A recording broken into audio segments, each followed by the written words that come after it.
India's biryani wars. If India had a national food, one contender up there with rotis, dal, or samosas might be the spiced, multi-layered rice dish known as biryani. This rich, celebratory fare was most likely bestowed on the subcontinent by the Persian and Central Asian rulers, who also gave India the exquisite Taj Mahal.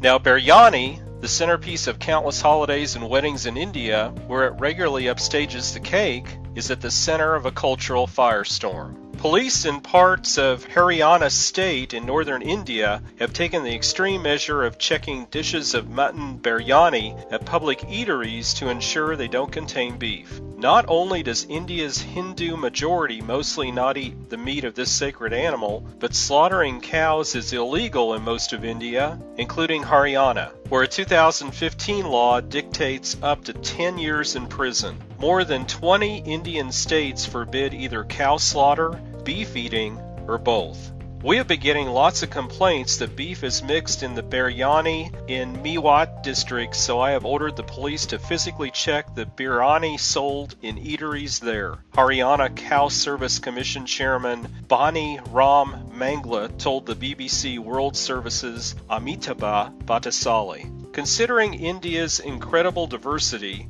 of people and food, sensitivity to such issues is not surprising. Like its bustling markets and heady masalas, India itself is a dizzying jumble of religions, languages, cultures, and cuisines. Food is a marker of identity, be that ethnic, religious, socioeconomic, or personal. So humans might be particularly sensitive when that part of their identity is challenged or questioned, said Carol Helstosky, Associate Professor of History at the University of Denver.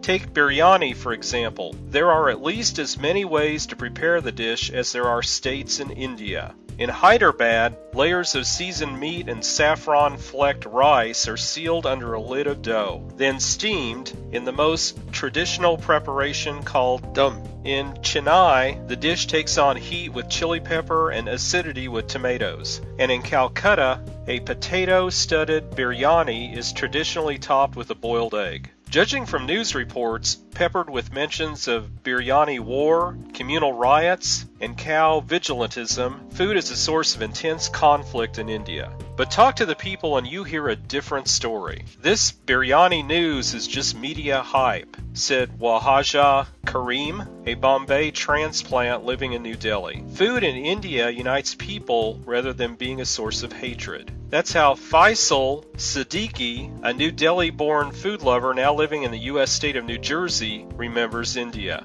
Siddiqui, a Muslim, grew up in the Hindu-majority Lodi Road neighborhood of South Delhi, skipping school and playing cricket with Hindu, Muslim, and Sikh friends. He recalled visiting pandals, small roadside tents erected for Sikh saint holidays, which worshippers marked by distributing food like halwa puri, rich semolina cooked with butter and sugar, served with sweetened fried dough, and chole, savory chickpeas stewed with onions, potatoes, and spices. A lot of people, laborers, students, kids, Sikhs, Hindus, Muslims, Christians, pretty much anyone used to visit. Indians love free food, Siddiqui said, laughing. His fondest memories, however, are of Bakur Eid, the Muslim religious holiday marked by slaughtering goats in remembrance of Prophet Abraham's willingness to sacrifice his son as an act of submission to God. For Siddiqui and his extended family, preparations began a week earlier,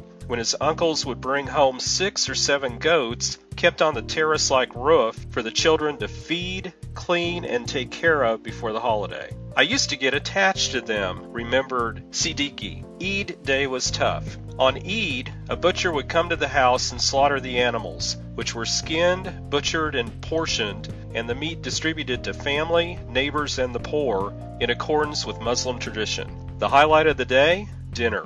Biryani was always dinner on Eid, said Siddiqui. That was the centerpiece of Eid. In his home in New Delhi, that meant rice cooked with the freshly slaughtered meat, served with a spicy red chili chutney, and soothing raita or yogurt. Siddiqui and his cousins would unfurl the long tablecloth known as a dastarkhan, set it with plates, and await the biryani. If his uncles bumped into Hindu colleagues on their way home from prayers, they would join the feast along with neighbors, friends, and family. Everyone would sit together and eat, said Siddiqui, recollecting how Hindus loved Bakur Eid. For him, biryani was a food that brought people together. Food for me was always something uniting. Even if people didn't eat meat, they would still come and choose the vegetable dishes. But we would always eat at the same table, he said.